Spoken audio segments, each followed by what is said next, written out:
Right. It's just basically a series of 9 questions about variable stars. Now we can get younger people involved in it.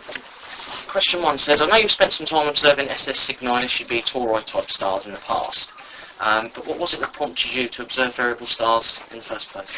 I'm a sedentary observer of the moon and planets, but I had a big telescope.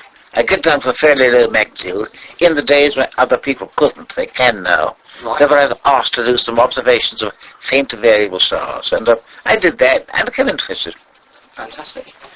Most people think that estimating magnitudes is very difficult. It tends to put a lot of people off of getting into variable star work. But do you think this is true? And if not, do you have any advice or tips that could help? No, it's not difficult. I've estimated I can get down to, well, if I say my thing magnitude 10.3, it can be 10.2, 10.3 or 10.4. Right. The thing to do is to select your right comparison stars. That can be a problem, I know. But generally you can find one. Then you estimate it. I mean, there were various methods. I did what I call the step method. Estimated by 1/10 of magnitude.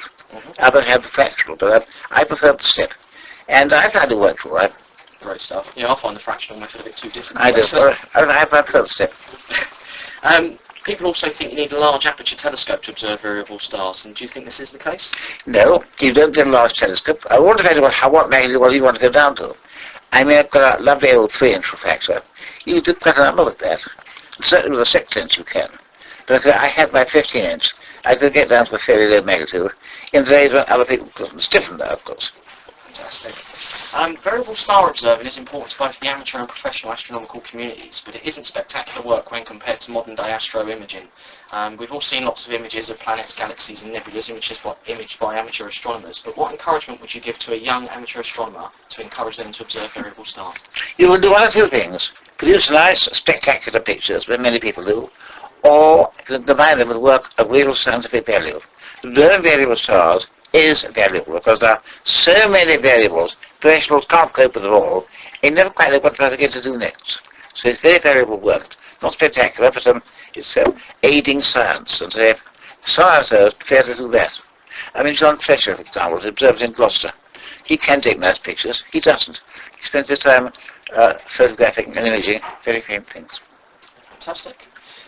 Variable star observing is an area where the amateur can make a serious scientific contribution. Recently you told me about the discovery of the nova by amateur astronomer George Alcock some years back, a nova which I believed you helped to confirm. Can you tell me a little bit more about this? George Alcock, he rang me up in the middle of the night. I think there's a nova in Deltas and gave us the position. It was about 5th magnitude. Going to confirm it about 10 minutes before sunrise. I dashed out. I come in with my binoculars and I confirmed it. No credit to me. He told me exactly where it was. But I remember also looking up in Cygnus in 1975, and there was a bright star that shouldn't have been there. So I rang the Algiers. They do this. It was discovered this afternoon in Japan, but it was a nova. And my very first meeting with the British Astronomical Association, way back in 1934, was the discovery of Nova Hercules by J.P.M. Prentice. If you doing meteor observing, I went for a thrill. Oh, right. So you've made your own little bits of discoveries? I didn't know. It wasn't me. No, it's Prentice found it. Ah. So it is true then that the amateur astronomer with even the most modest of equipment can make a discovery? That's perfectly true. It may happen any time. After all, amateurs have a fine record of discovery, not only of variable stars, but also novae and of course comets.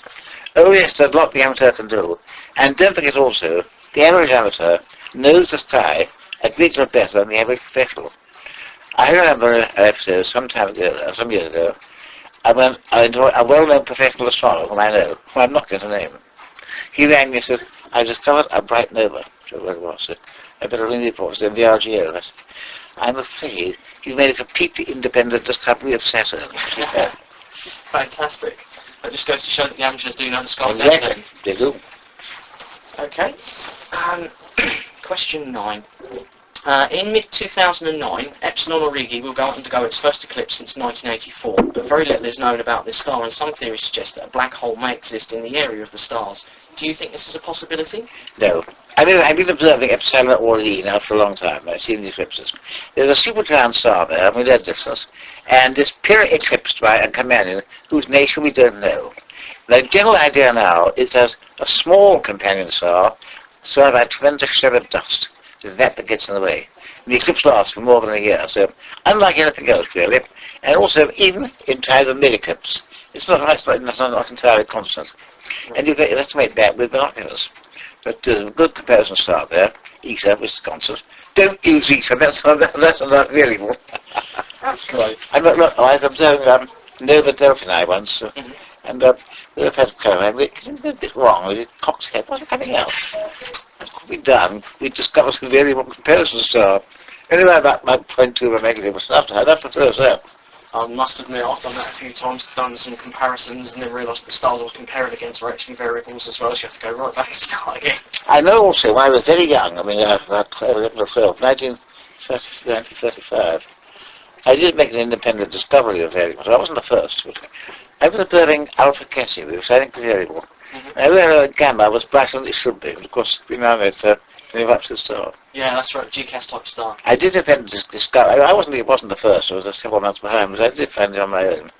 And I'm quite sure alpha is slightly variable too. Officially it's not, but I'm sure it is. Yeah, to be honest with you, I'd side with you on that, because I watched Alpha Cassii appear and Gamma Cassii appear, and I've noticed that Alpha does tend to go up. It does. So just very Alpha, luckily Beta's there, there's a nice steady companion. Yes.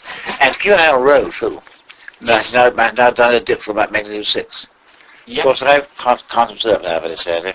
No, that's a shame. So I watched Rho for years. As soon as I couldn't do it anymore, they do the dip. And that will, of course, that will go supernova. Which one, Rho Cassii? Right, that'll go supernova. Yeah. Hopefully. That'll be a sight. That'll be a sight. It will be.